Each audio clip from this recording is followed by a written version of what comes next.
માઘ સુદ ત્રીજ છે, સોમવાર છે, 12/2/2024 વર્ષ છે આજે. કાલે ખટાઈની વાત કરતા હતા કે એક લીંબુ અડધી એક ચીર ચૂસી હોય તો ધીમે ધીમે દાં પંદાય તો ચણા ચવાય ખરા, પણ આખું લીંબુ ચૂસ્યું હોય તો ચણા પણ ચવાય નહીં, અને ઘણા લીંબુ ચૂસ્યા હોય તો ચણા તો શું ભાત પણ ન ચવાય. એવી જેને ખટાઈ ચડી ગઈ હોય તેને તેના લક્ષણો આપણે ઉદાહરણો બતાવ્યા. એવી જેને ખટાઈ ચડી ગઈ હોય પણ વિષયમાં કોઈ દિવસ પાછો વળે જ આવે જ નહીં. વિષય એને ઝેર જેવા લાગે. કોઈ ઝેર પીતું નથી. ખબર હોય દૂધપાક હોય, દૂધપાક સરસ બનાવ્યો હોય, ચારોલી બદામ પિસ્તા નાખેલી હોય, પણ એને ખબર પડે કે આમાં સાપની લાર પડી ગઈ છે તો કોઈ એને પીવા તૈયાર થાય નહીં. તેમાં માણસને ખબર પડી જાય કે આ વિષયો છે એ જન્મ મરણનું કારણ છે, અને એ જ જન્મ મરણ ધરાવે છે. કચ્છમાં કૃષ્ણજી ને મુરજી માનુકવા ગામના બે મિત્રો હતા. બે નક્કી કર્યું હતું કે આપણે ભગવાન મેળવવા છે. ભગવાન મળી જાય તો, ભગવાન પરણેલા હતા, ભગવાન મળી જાય તો ભગવાનની સાથે રહીને ભજન કરી લેવું છે. આ મનુષ્ય જન્મનું સાર્થક કામ કરી લેવું છે. એમાં કૃષ્ણજી ત્યાંથી માનુકવાથી સંઘ નીકળ્યો અને ગઢપુર દર્શને ગયા. દર્શને જતાની સાથે જ ભગવાન શ્રી લીમ તરુ નીચે બિરાજમાન હતા. સંઘે દર્શન કર્યા. આ કૃષ્ણજીને નિશ્ચય થયો ભગવાન છે, ભગવાન જ છે. આ લક્ષણ ભગવાન સિવાય કોઈમાં હોય નહીં. પછી તો એ સંઘ યાત્રા કરીને પાછો આવ્યો. ત્યારે મુરજીને કીધું, મુરજી મુરજી, તો કે હા મને ભગવાન મળ્યા, મને ભગવાન મળ્યા. તો કે ક્યાં મળ્યા? તો કે ગઢડામાં દાદાના દરબારમાં લિંગ છે. તું મૂરખ છો, તું મૂરખ છો. ભગવાન હોય જ નહીં. ભગવાન હતા, ભગવાન છે તો તારા જેવો કોઈ મૂર્ખો નહીં. કાં તો એ ભગવાન નહીં હોય અને કાં તો તું ભક્ત ન હો. ના, એ તો ભગવાન છે પણ મારી ભક્તમાં કચાશ ખરી. એ તો ભગવાન છે, ભગવાન જ છે. અને મુરજી અને કૃષ્ણજી ફરી પાછા મહારાજ પાસે ગયા. આ વાત ઇતિહાસમાં ઘણી જગ્યાએ લખેલ છે, અને વચનામૃતમાં લોયાના ત્રીજામાં પણ આ ઉદાહરણ આપ્યું છે કૃષ્ણજીને મૂળજીનું. સામાન્ય દ્રષ્ટાંતો નથી લીધા મહારાજ. એક જ ઐતિહાસિક વચનામૃત લોયાનું ત્રીજું, એમાં આટલા બધા દ્રષ્ટાંતો આપીને સમજાવ્યું કે આવા આવા ભક્તો થઈ ગયા. એ કૃષ્ણજીને મૂર્તિ જેને ખટાઈ ચડી હોય, સંસારની વ્યવહારની ખટાઈ ચડી હોય, એ પાછો કોઈ દિવસ આમાં ભરે જ નહીં, કે આમાં હવાય જ નહીં. આ લોચામાં પડીને શું કરવાનું? ચડવી કાઠી છે. આપણે એ ખટાઈ ચડતી નથી. આપણે દાંત અંબાતા નથી. આપણે જન્મ મરણની 84માં આપણે ભય લાગતો નથી. મહારાજ કે જેટલો ભય લાગે એટલી ખટાઈ ચડે. પછી તો બંને મહારાજ જોડે ગયા અને મહારાજના દર્શન કર્યા.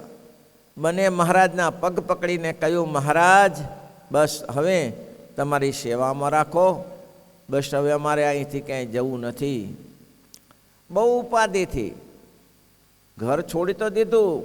ઘરની સ્ત્રીઓ કાંઈ એમ સંભાળી ન લે તો પુરુષને પુરુષ વતન ઈચ્છે છે. અને એટલી બધી ઉપાધિ થઈ, એટલી બધી ઉપાધિ થઈ કે કોઈ રીતે, અરે એ તો જૂનું દ્રષ્ટાંત છે.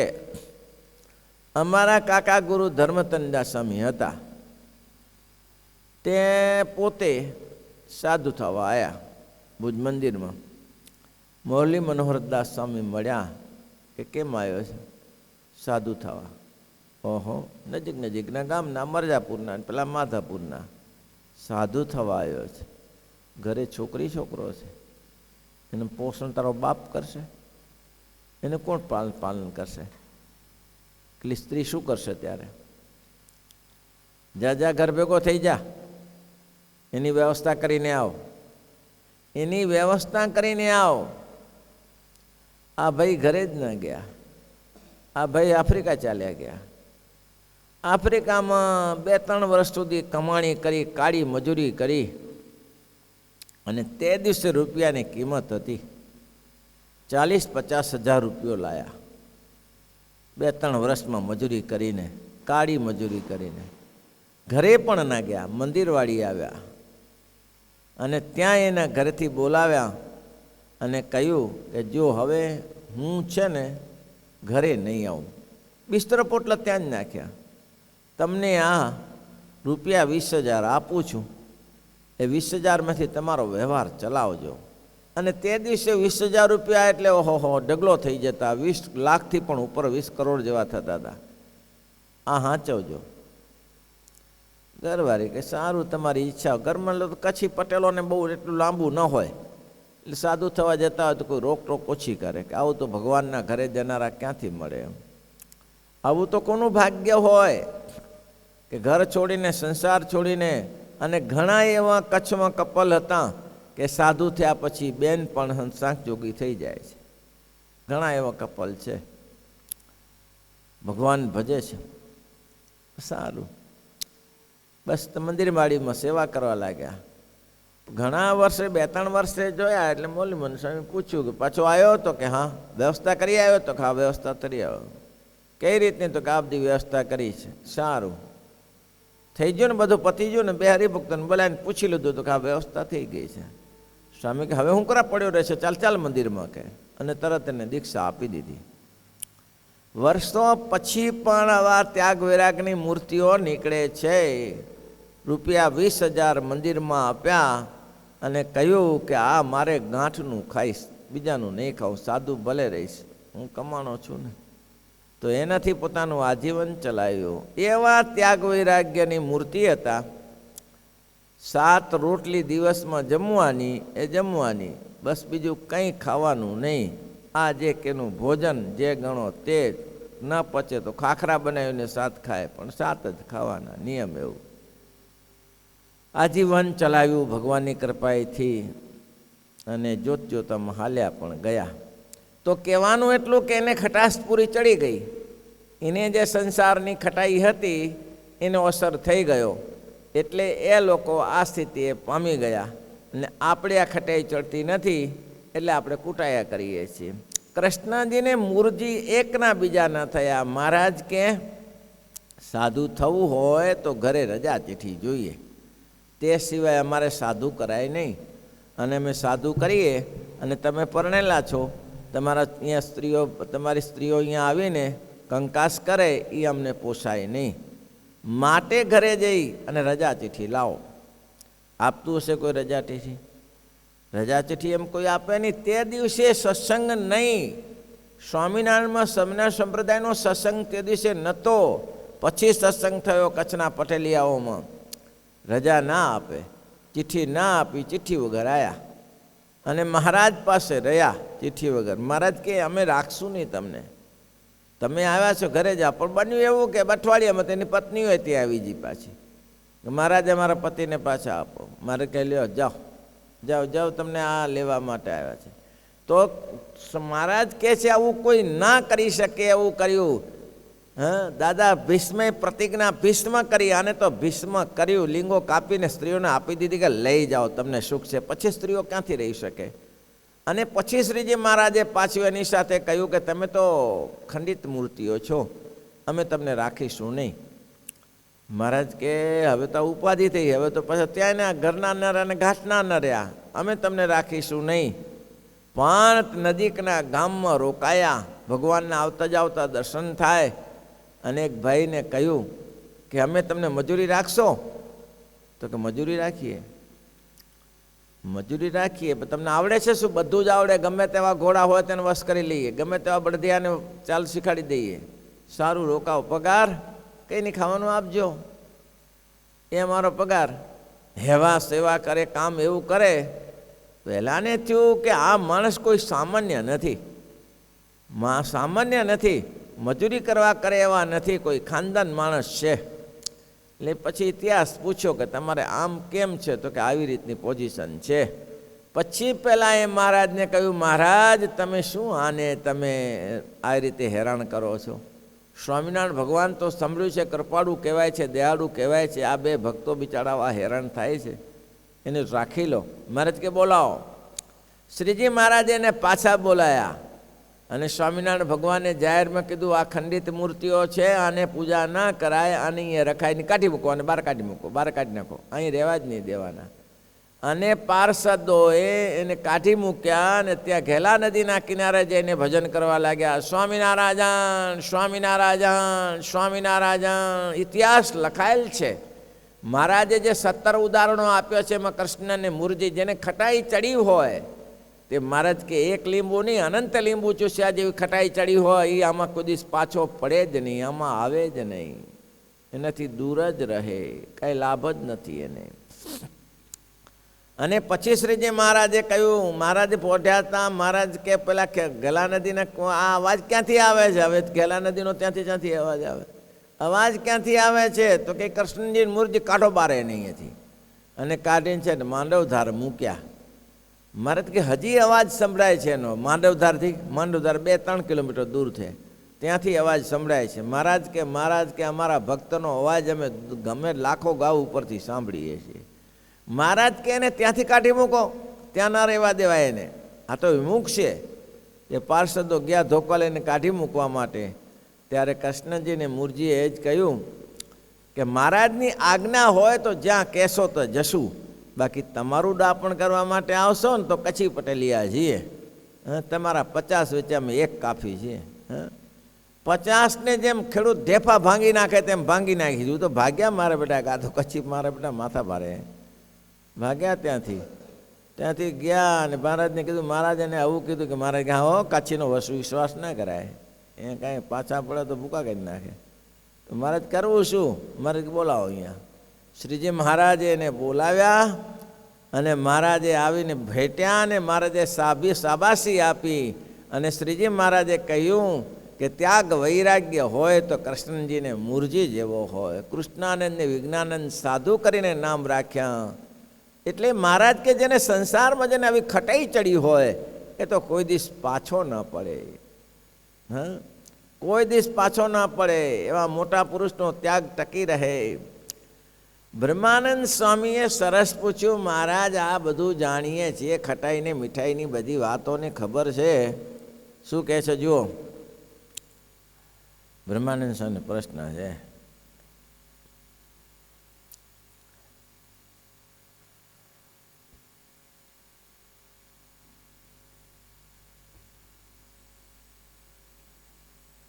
છેલ્લે વચનામૃતમાં એમ કહ્યું, બ્રહ્માનંદ સ્વામીનો પ્રશ્ન પછી છે, છેલ્લે એમ કહ્યું કે એવા જે ભગવાન છે તેને જેવા જેવા ભાવ કલ્પે છે તેવો થાય છે.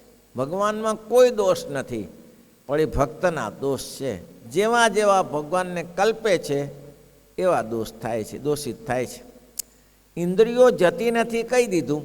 રૂપ નેત્ર રૂપ જોતા નથી, કાન કથા કોઈક શબ્દ સાંભળતા, નાસિકા સુગંધ લેતી નથી, રસના જીવવામાં રસ લેતી નથી, ત્વચા સ્પર્શ કરતી નથી. આના અને જે મહારાજ કહે છે એવો નિશ્ચય નહીં હોય તેને ઇન્દ્રિયો યથાર્થ રીતે પાછી નહીં ફરે. પાછી નહીં ફરે એટલું નહીં, પણ એને જે ભગવાન આ લોકો આ જીવ પ્રાણી માત્રનું કલ્યાણ કરવા માટે જે પ્રગટ થયા હશે એને વિશે અવગુણ આવશે. ભગવાનમાં એવા કોઈ દોષો જ નથી. ભગવાન નિર્વિકાર છે, માયાથી પર છે, પણ છતાં એને એમાં દેખાશે. માયાથી પર એવા ભગવાન, તેમાં એને દોષ દેખાશે. અને મહારાજ કે જે મહારાજને કામી સમજશે તે કામી થઈ જશે, ક્રોધી સમજશે તે ક્રોધી થઈ જશે, લોભી સમજશે તે લોભી થઈ જશે, અને મહારાજ કે ઈર્ષાવાન સમજશે તે ઈર્ષાવાન થઈ જશે. જેવા જેવા ગુણ પરઠશે એવી દશા થશે. કારણ કે હવે એ વસ્તુ એવી છે કે પુરુષોત્તમ નારાયણ આ પૃથ્વી ઉપર આવે ત્યારે આપણી જેમ જ વર્તે. રામકૃષ્ણને જુઓ, એ પછી ગાંડાની પેન મારી સીતા કરીને પાછળે પડે. અને એ જ્યારે ભગવાન શ્રી કૃષ્ણ કર્ણને મરાવે ને દુર્યોધનને દુર્યોધનને મરાવે ને દ્રોણને મરાવે ને ભીષ્મને પૂરા કરાવે, તો એ ભગવાન થઈને આવું કરે છે, કપટ કરે છે, પણ છતાં નિષ્કામ હોય છે. આપણે જાણીએ કથામાં કે ભગવાન શ્રી કૃષ્ણએ કર્ણને મરાયો, દ્રોણને મર્યા, ગુરુ દ્રોણને માર્યા, ભીષ્મને પતાવી દેવામાં એનો હાથ હતો. આ બધું કર્યા છતાંય છેવટે જ્યારે એ કથા સુંદર છે, અસ્વસ્થામાં ઉતરા ઉપર બ્રહ્માસ્ત્રનો પ્રયોગ કર્યો અને એના ગર્ભમાં પરીક્ષિત પોસાતા હતા. તે પરીક્ષિત જન્મ થતાની સાથે મૂર્ત્યાત્મા નીકળ્યા. કેમ? બ્રહ્માસ્ત્રના પ્રયોગથી. ભગવાન હવે આનો વંશ જતો હતો, કારણ કે 5 પુત્રોને તો મારી નાખ્યા હતા. હવે આ પાંડુનો વંશ જાય, રાજ્ય શાસન સંભાળનારો કોઈ ન રહ્યો. ત્યારે ભગવાને વિચાર્યું કે આ તો ખોટું થઈ રહ્યું છે, પાંડવ કૌરવનો વંશ જ જાય છે, હવે શું કરવું? એટલે ભગવાને પોતાની સત્તા વાપરી અને ભગવાને પરીક્ષિતને જીવાડવા માટે એમ કહ્યું કે અત્યાર સુધી ભગવાન શ્રી કૃષ્ણ, આગળ આપણે સાંભળી ગયા, ભગવાન સદાય બ્રહ્મચારી નિષ્કામ નૈષ્ટિક બ્રહ્મચારી હોય એ આગળ આપણે દુર્વાસાના પ્રસંગે સાંભળ્યું. પણ અહીં બીજું ભગવાને ઉદાહરણ આપ્યું. ભગવાન કહે છે, હે વનસ્પતિઓ, હે વૃક્ષવેલીઓ, હે ચારે દિશાઓ, ભગવાન શ્રી કૃષ્ણ જો નિષ્કામ હોય, નિર્દોષ હોય, નિષ્કપટ હોય, અત્યાર સુધીમાં એને કોઈ પાપ ના કર્યું હોય, તો હે દિશાઓ મારી સાક્ષી બની અને પરીક્ષિતને ઊભો કરો. પરીક્ષિત ઊભો થઈ ગયા, પરીક્ષિત ઊભા થઈ ગયા. કેમ? પાપ નહોતું કર્યું, ધંધા ખોટા નહોતા કર્યા. પણ મહારાજ કે છે છૂટકો જ નથી, એને કરવું જ પડે. ભગવાન આ પૃથ્વી ઉપર આવે મનુષ્યની જેમ જ વર્તે, એ કંઈ બીજી રીતે ના વર્તે, એ કંઈ હાથીનું રૂપ ન લે, એ માણસના જેવા જ હોય. તો ભગવાન કે છે પૃથ્વી ઉપર આવે ત્યારે મનુષ્ય જેવી જ આકૃતિ ધારણ કરે છે અને એમાં કોઈ અવગુણું લે ગમે તેવી.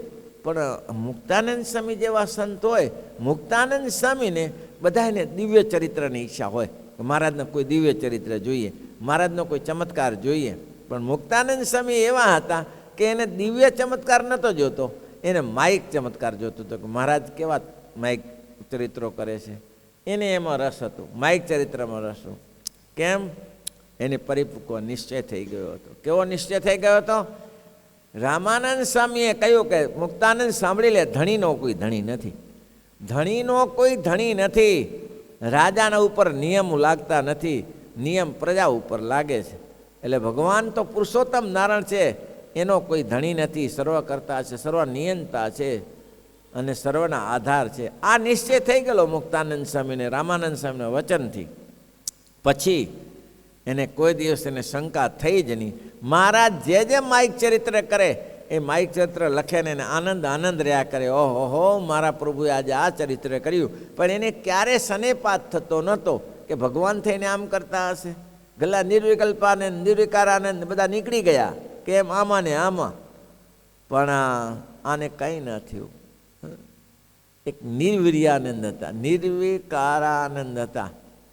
આવા ભગવાનને સેવેલા, શ્રીજી મહારાજને સેવેલા, છતાંય પણ જુઓ તો ખરા અંદર ઈર્ષા કેવી રહી જાય. એક સાધુની જોડે, તેથી મહારાજના વખતની વાત છે, મહારાજના વખતની વાત છે.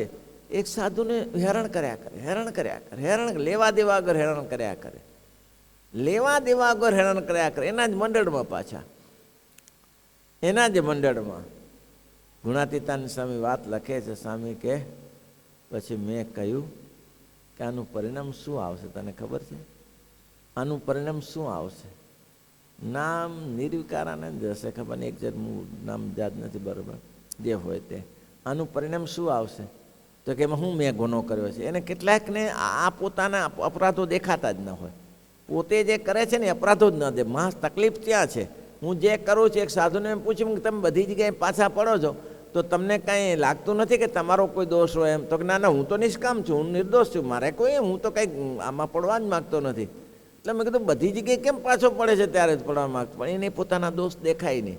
અને વચનામૃતમાં એટલા માટે કીધું છે, જુઓ વચનામૃત 16મું જુઓ અને વચનામૃત 6 જુઓ. આ બંને વચનામૃતમાં આ જ વાત લખી છે. જે વિવેકી છે તેને તો પોતાના જ અવગુણ સૂઝે છે અને બીજાના અવગુણ ભાસતા નથી. અને જો અવગુણ ભાસે તો એનો ત્યાગ કરી દે, પોતાના ગુણોને છોડી દે, બીજાના અવગુણોને છોડી દે, એના અવગુણ સામે ન જુએ. અને આને આ વાત વચનામૃત 16મા વચનામૃતમાં કરી કે મહારાજ કે જેને સતસતનો વિવેક છે, ત્યાં લખ્યું સતસતનો વિવેક છે, એને તો ક્યારે પણ ભગવાન કે ભગવાનના સંતોનો અવગુણ ભાસતો જ નથી. અને ભગવાનને વિશે તો કોઈ દિવસ ભાગે ભાષે જ નહીં એને. અને જ્યારે કે શું આત્મા છું, ત્યારે આત્મા રૂપે માનીને વર્તવા લાગી જાય કે હું આત્મા છું, શુદ્ધ છું, આવું થાય. પણ ઘણા લોકોને આવું. હવે આ શાને શ્રીજી મહારાજના વખતમાં એવા એક પવિત્ર સંતને હેરાન કરે અને પછી શું થયું, એક દિવસે બેઠા હતા અને કંઈક તકલીફમાં હશે, એ જ સમયે ઉપરથી બે જમ ઉતરતા દેખાયા. હવે આ ભય પામી ગયો, એને ખબર પડી ગઈ જમાયા. ગુણાતીતાની સામે કીધું આનું પરિણામ સારું નહીં આવે, આનું આ જ થશે. હા, જો આવી પરિસ્થિતિ થાય છે. જમ દેખાણા, ભય પામ્યો, એની પાસે જઈને બેસી ગયો. કોની પાસે? એ સાધુની પાસે. એ સાધુ ભજનાનંદી હતા. હવે જમ એની પાસે ના આવે. એ ભજનાનંદી સાધુ હતા, એની પાસે જમ ના આવે ને છેલ્લે જમ ચાલ્યા ગયા. પણ હજી એને અવડાઈ ના છોડી પાછી. હવે તો અવડાઈ છોડી દેવી જોઈએ ને પાછી. અવડાઈ ના છોડી અને થોડા દિવસ પછી એ ક્યાંક રખડતું હશે અને જમના દૂતો ઉઠાવી ગયા. હવે સ્વામીએ કીધું તાનું પરિણામ આ જ આવશે. ભલા માણસ, તું વિચારીને કર. આ જગતમાં જીવીએ, કોઈની સાથે શું લેવા દેવા, કોઈની સાથે ઈર્ષાને કપટ કરવાથી શું. મહારાજ કે જેને ખટાઈ ચડ્યું હોય તેને તો મહારાજ કહે છે કે કોઈ ઇન્દ્રિયો વિષયમાં જાય જ નહીં, વિષયમાંથી ઉછળે. જેમ કોઈ બાણ હોય એમાં અણી ના થોથું, એનો જે ફળું ના ચડાવ્યું હોય, ફણા વગરનું બાણ હોય એ દિવાલમાં નાખી તો ઉથળાઈને પાછું આવે, જમીનમાં નાખી ઉથળીને પાછું આવે, એમાં કાંઈ વેઢ ના તર, અંદર વેંધાય નહીં. તેમ મહારાજ કે ઇન્દ્રિયો બૂઠી થઈ ગઈ. જેની ઇન્દ્રિયો મહારાજ કે જેને ખટાઈ ચડી હોય તે આપણે જાણીએ જ છીએ ને કે આપણે ખટાઈ ચડી ગયો, આપણે 2-3 લીંબુ ખાધા હોય તો આપણી ઇન્દ્રિયો તો છે કે નથી? ઇન્દ્રિયો તો છે જ ને, પણ પોતાના મેળે બૂઠી થઈ જાય, કામ નહીં કરતી. ઇન્દ્રિયો ક્યાં કામ કરે? લીંબુ ખાઈએ કે આંબલી ખાઈએ તો ભાઈ ઇન્દ્રિયો કામ કેવી રીતે કરે?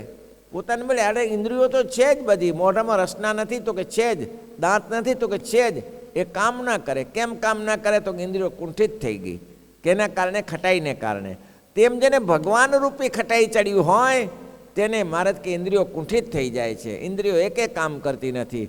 તેમ છતાંય મહારાજ કહે છે કે તમારી ઇન્દ્રિયો પાછી વળી ગઈ એ તો ઠીક છે, પણ જેને યથાર્થ નિશ્ચય ન હોય તેની ઇન્દ્રિયો બૂઠી થતી નથી. અને એ જે શું થાય છે, કુંઠિત નથી થતી. એ ભગવાનના અવતારો જ્યારે પૃથ્વી ઉપર ધર્મકરણ કરે છે, ભગવાન તો દિવ્ય છે, માયાથી પર છે, પણ એને એમાં દોષ ભાસે છે. પછી મહારાજ કે જે કામી સમજે છે તે કામી થઈ જાય છે, લોભી સમજે તે લોભી થઈ જાય છે, માની સમજે તે માની થઈ જાય છે. જેવા જેવા ગુણ પરમાત્મામાં પરઠે છે એવો થઈ જાય છે. અને ઈર્ષાવાન સમજે છે, ઈર્ષાવાન થઈ જાય છે. અને મહારાજ કે એ જ ભક્ત જો મહારાજ કે ગુણ ગ્રહણ કરે, કોઈ સંતનો કે ભગવાનનો ગુણ, એ સાધુએ ભગવાન એવા સંત એની મંડળમાં હતા, એનો ગુણ ગ્રહણ કર્યો હોત તો નિર્વિકારણ એને કાંઈ એને આટલો ગુણ ગ્રહણ કર્યો હોત તો એને કંઈ ચિંતા હતી, એનું કલ્યાણ થયું તો આનું કલ્યાણ થઈ ગયું હોત. પણ છેલ્લે સુધી અવડા જ રહે છે, છેલ્લે સુધી સવડા ન થાય. અને જેમના હાથમાં જઈને બેઠા, બોલો લઈ ગયો એટા ટેમ. ગુણાતીતાન સમયે આ વાત પોતે લખી છે કે આવું થયું ભાઈ. એને સમજાયો, ચેતાવ્યો તો કે તને શું લેવા દેવા છે. અરે ગોપાળાનંદ સ્વામી જેવા સંત, ગોપાળાનંદ સ્વામી સાથે મંડળ ઊભું થઈ ગયું જુનાગઢમાં, અને એને સામે હોઠ બાંધીને બેઠું. બોલો, આપલ ગોપાલ બાબુ આમ કરે છે, તેમ કરે. ગોપાળાનંદ સ્વામી એમ કહે છે શ્રીજી મહારાજને કે પેલા પૂછ્યું મહાપુરુષ સ્વામીએ કે મહારાજ સ્વામી તમારો મારા મહિમા કેવો જાણવો જોઈએ? ત્યારે ગોપાળાનંદ સ્વામી પોતે કહે છે ફાનસ બળતો તો ફાનસમાં દીવો બળતો તો આ દીવો દેખાય છે? તો કે હા દેખાય છે ને. તો કે હા, એમ હું અનંત કોટી બ્રહ્માંડને આમ દેખું છું. અને એટલો જ નહીં, તેની ઉત્પત્તિ સ્થિતિને શ્રીજી મહારાજની આજ્ઞા હોય ને તો તેની ઉત્પત્તિ સ્થિતિને પ્રલય પણ કરી દઉં છું. અક્ષરનું સ્વરૂપ હતું. આવી તાકાતવાળા સંત, એને સામે મારા બધા 30-35 ભેગા પડી ગયા. લ્યો, અપમાન કરે, આ કરે, તે કરે, આવું થાય છે. એટલે મહારાજે કીધું કે ભગવાનના અવતારો આ પૃથ્વી ઉપર આવે છે ત્યારે નિર્ગુણ હોય છે, નિર્વિકાર હોય છે, એની વિશે કોઈ ગુણભાવ હોતો નથી. અને એને ક્યારે એને કલ્પના કરવી નહીં. અને મહારાજ કે જો એવું વિચારશો તો મા સુખ્યા થઈ જશો. મા સુખ્યા, કોઈ મહાપુરુષનો ગુણ આવશે તો તમે આ જગતમાં જગ જીતી ગયા. તમારા સમાન કોઈ નહીં થઈ શકે એનો મહાપુરુષનો ગુણ. અને એમાં જો એવા પુરુષની કંઈક નાની મોટી સેવા થઈ ગઈ, અને ગોપાળાનંદ સ્વામી પગચંપી કરતા હતા ને કે જા તારે જન્મની કળતર કાઢી નાખી, પૂરું થઈ ગયું. આવા સંત ગોપાળાનંદ સ્વામી જતા હતા ને આનંદ સ્વામીને કહ્યું કે ભાઈ તકલીફ આ, તો કે કઈ ગુણાતીતાનંદ સ્વામીને કે જા ભાઈ અહીંયા રે, આ સંતોની સેવા કરે તેને હું 100 જન્મની કસર કાઢી નાખું. અને સ્વામીએ સેવા કરી આશીર્વાદ આપે. આવા મોટા પુરુષની કોઈ સેવા થઈ જાય તો કામ થઈ જાય, પણ સેવા કરીને રાજી થાઉં પણ કુસેવા કરીને રાજી ના થાઉં. કાલે બ્રહ્માનંદ સ્વામીનો પ્રશ્ન, શ્રીપતિમ શ્રીધરમ સર્વદે